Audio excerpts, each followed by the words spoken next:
I was 19 that summer, stuck in that strange space between teenager and adult, where you think you know yourself until someone or something makes you realize you don't. School was out, and instead of heading off with friends to the beach or taking a road trip like most people my age, I ended up here. My dad's ranch in the middle of nowhere. It wasn't a punishment or anything. My dad had offered. Said he could use an extra pair of hands. And honestly, I needed a break. A break from dorm life, from noisy roommates, from pretending to be someone I wasn't just to fit in. The ranch was quiet, peaceful, isolated. Nothing but miles of open fields, the distant sounds of horses, the creaking wood of the old barn, and the kind of heat that made the air feel like it was hugging you tight and never letting go. Mornings smelled like hay and coffee. Afternoons dragged out like the sun was showing off how long it could shine. Evenings were my favorite, when the sky melted into gold and the shadows stretched out like they were telling secrets to the earth. And always, somewhere nearby, was Mike. Mike wasn't family, but he might as well have been. He and my dad had known each other since they were kids.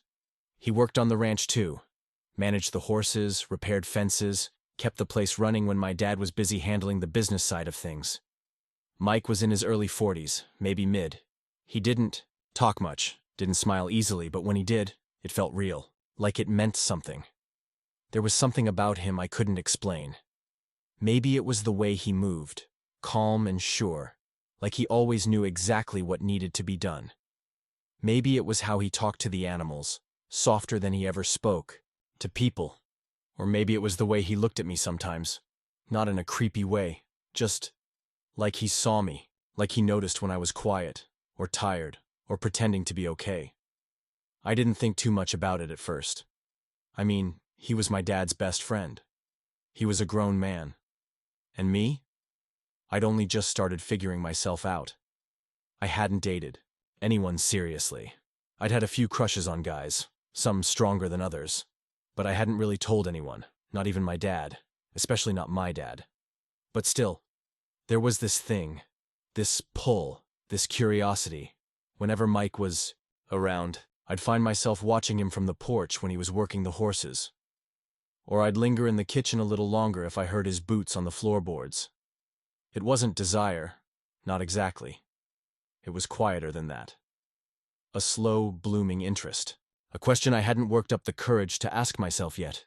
Mike was always around, yet somehow kept his distance, like he lived just a few inches outside everyone else's world. Close enough to touch, but never quite crossing the line. And maybe that's why I noticed him. Because I knew what it felt like to live on the edge of things, pretending you were fine with being unseen. That summer was supposed to be simple. Feed the animals, fix a few fences, breathe. But what happened one night in the barn changed everything I thought I knew. About him, about myself, and about the things people keep hidden until the lights go out and the storm rolls in. It was one of those long, dragging evenings, the kind where the sky hangs low and everything feels still, like the world is holding its breath. I was sitting out back on the steps, kicking the dirt with the heel of my boot, watching the wind roll through the tall grass like invisible fingers combing through it. My phone had no signal, and I'd already read through the same 3 pages of my book 5 times. Board didn't begin to cover it. Dad was inside fixing something. The sink, I think. The sound of tools clinking echoed faintly through the open window. Somewhere in the distance I heard the soft rustle of hooves and the low whinny of one of the horses. The sky above had shifted shades, blue fading into gray, clouds stacking like cards ready to tumble. That's when I heard Mike's voice. "You doing anything right now?" I looked up, startled. He stood a few feet away, sleeves rolled up, a light sheen of sweat on his arms from whatever work he'd been doing. He wasn't out of breath, just steady. Always steady. "Not really," I said, sitting up straighter. "Could use a hand with the feed. Horses are a little restless tonight." He nodded toward the barn. "Storm's making them edgy."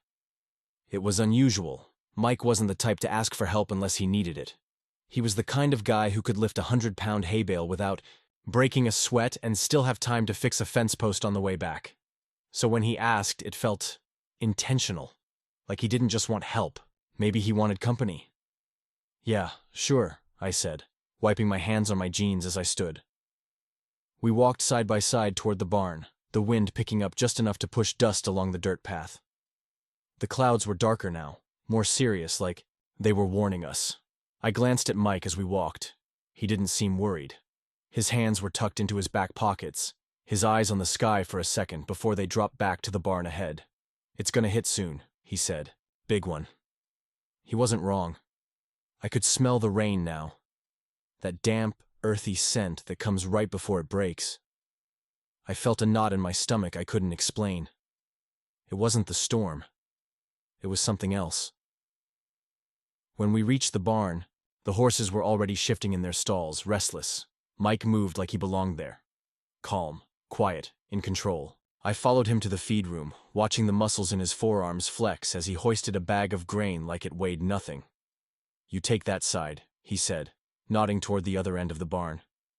We worked in silence for a while, the only sounds being hooves scraping against wood and the occasional snort from one of the mares. Outside, the wind howled louder, and a sharp flash of lightning lit up the sky. Then, seconds later, thunder cracked, deep and low, like the earth itself was groaning. That's when the rain came. It started as a whisper, then turned into a steady rhythm against the barn's tin roof. I looked over at Mike. He met my eyes. For a second. Just a second. And something about the way he looked at me made the hairs on the back of my neck stand up. Not fear, not danger, just awareness. Like something had shifted. "You good?" he asked. "Yeah," I said, though my voice came out softer than I meant. He nodded, then reached for the lantern hanging by the stall. Just in case the power goes out, I thought. But deep down, something told me this night wasn't going to be about the horses, or the rain. Thunder cracked like a whip across the sky, and right on its heels, the power blinked once, then died completely. Everything went still.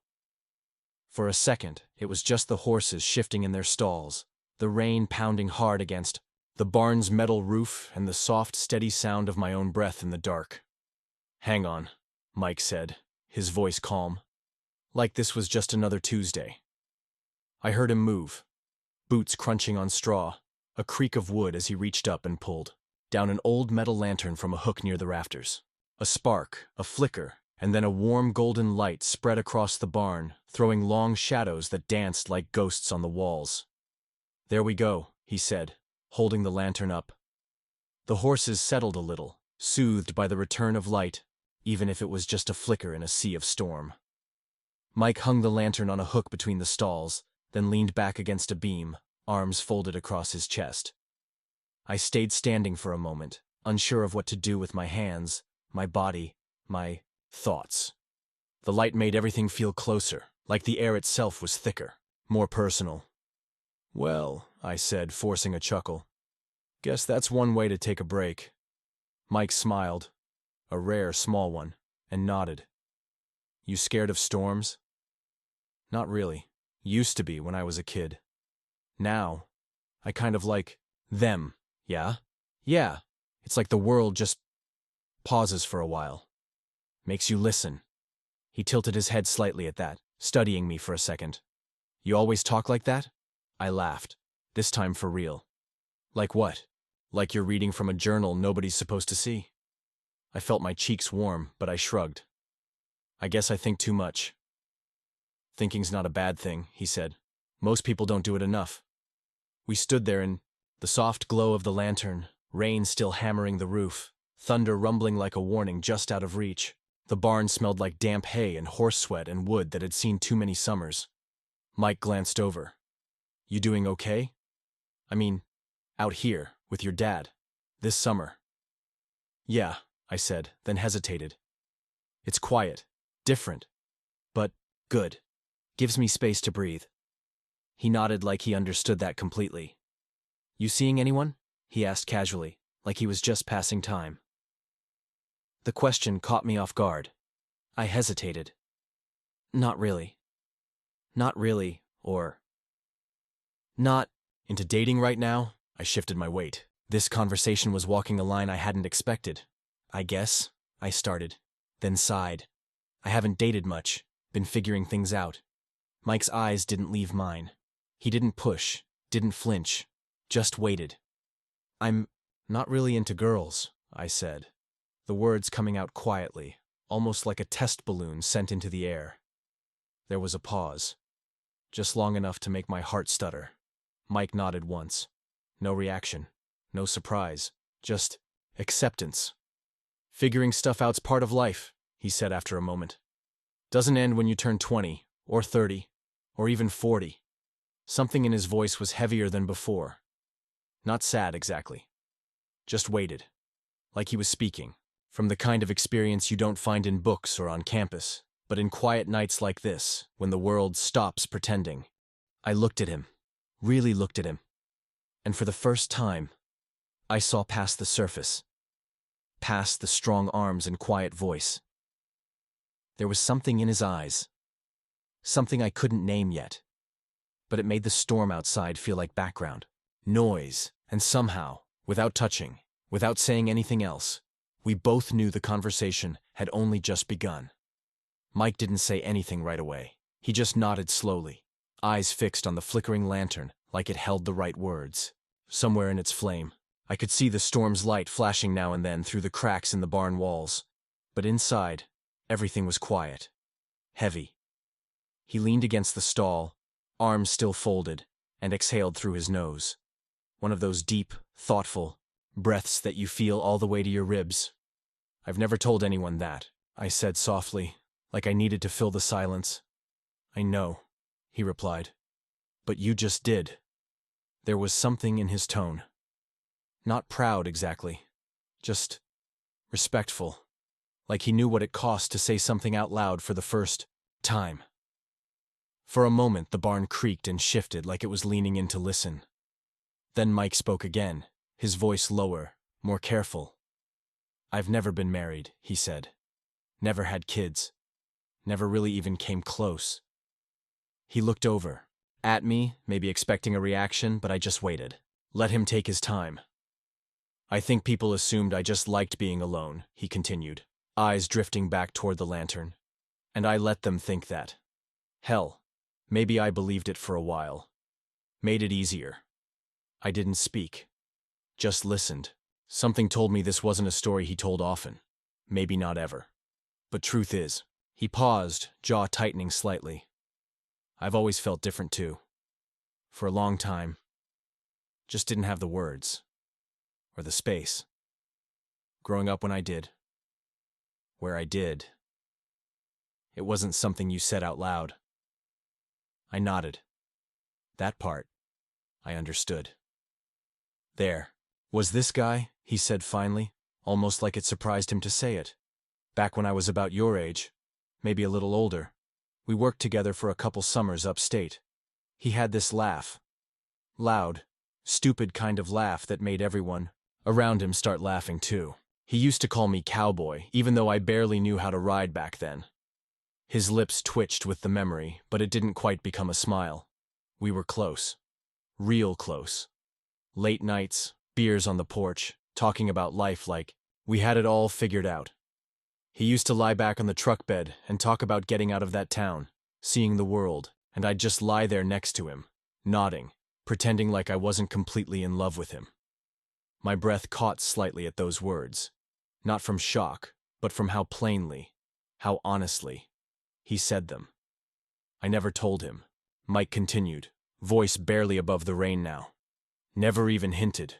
Didn't know how. Didn't think I was allowed. He paused, and the silence that followed felt almost reverent. After that summer, he moved away. Got married. Had a couple. Kids, last I heard. Mike rubbed the back of his neck. And I just stayed. Worked. Got older. Buried that part of myself so deep, I figured it would die quiet. I swallowed hard. Did it? He looked at me then. Really looked at me. And for a second, the flickering lantern light caught something in his eyes that I couldn't name. It wasn't pain, exactly. It was something closer to longing. Like he was standing on a cliff edge he wasn't sure he should cross. No, he said softly. It didn't. My heart thudded in my chest. I wasn't sure what to say, but Didn't have to. He wasn't done. It's funny, he said, forcing a breathless laugh. You spend your life thinking that kind of feeling is something that only happens once. That once it's over, that's it. But sometimes... He stopped, shook his head slightly. Sometimes it sneaks up on you again, and you don't even realize it until it's already too close. I felt my throat tighten. Was it someone else? I asked. After him? There was a pause. A long one. He looked at me, quiet, searching, and then finally nodded. Yeah, he said. Eventually it was someone else. I felt something shift in my chest, like the air had thickened. Who? I asked before I could stop myself. He hesitated, then turned toward me. No smile, no drama, just that same raw honesty that had slowly unraveled all his edges tonight. It's someone close, he said. That was all. But he didn't need to say more. Not yet. Because the way he said it, the weight of it, told me everything I wasn't sure I was ready to hear. The words hung in the air like smoke, soft, lingering, hard to see through. It's someone close, Mike had said. My mind spiraled? My dad? Was that what he meant? Some old friend? Someone from the ranch? I looked at him, heart racing. Mike wasn't looking at me anymore. His eyes were somewhere distant, lost in the shadows dancing on the barn walls. But something in me already knew. I didn't want to admit it, but it was there. In the way his voice had changed when he said, eventually. In the way he'd looked at me. Not like someone casually reminiscing about the past, but someone bracing himself for fallout. Still, I needed to hear it. You said it was someone close, I said quietly. Who? There was a long silence. Mike shifted slightly, pressing his back harder against the stall post, like he needed something solid to lean on. When he finally looked at me, his eyes were steady, tired but steady. It's you, he said. The world didn't explode. Lightning didn't crash on cue. The storm just kept beating steadily against the roof, as if it were trying to drown out the moment. But I heard him, every syllable. For a few seconds, I couldn't say anything. Not because I was angry or grossed out. I wasn't. But because my brain was working overtime to catch up with what my gut had already started to understand. Me? Mike, quiet, solid Mike, felt that way about me? He exhaled sharply, running a hand through his hair like he regretted everything. I shouldn't have said that. I'm sorry. That was stupid. I wasn't trying to put that on you. You're young, and I'm your dad's best friend. That's not fair to you. His voice cracked just slightly at the end, and that's what pulled me out of the fog. No, I said, stepping forward. Just one slow step. Don't do that. Do what? Backpedal. You don't get to tell me something like that and then pretend it didn't happen. Mike looked at me, confused, maybe even bracing for me to lash out, but I didn't. I couldn't. Why me? I asked, my voice a whisper. He gave a small, sad smile. The kind you give when you already know the answer, but saying it out loud still feels like bleeding. Because you see me, he said. Even when you don't realize it. He looked away again, jaw tight. You don't know how many people I've been around who just see the work I do. The guy who fixes fences and hauls feed. The good old boy who's always around but never really in anything. He paused. The rain drummed louder. But you? He shook his head, eyes distant. You ask questions. You listen. You remember things I said offhand 3 days ago. You notice when I've had a long day, even if you don't say anything. You're kind. And yeah, maybe that's all stuff I'm not supposed to think about too much. But I did. He looked back, at me now, eyes glistening faintly in the low light. I noticed you the way you noticed me. Slowly. Then all at once. I didn't realize I was holding my breath until my chest hurt. I thought maybe I was imagining it, he continued. The looks, the way your voice changes when you talk to me. I didn't want to believe it, because that would have made this even harder. I swallowed hard.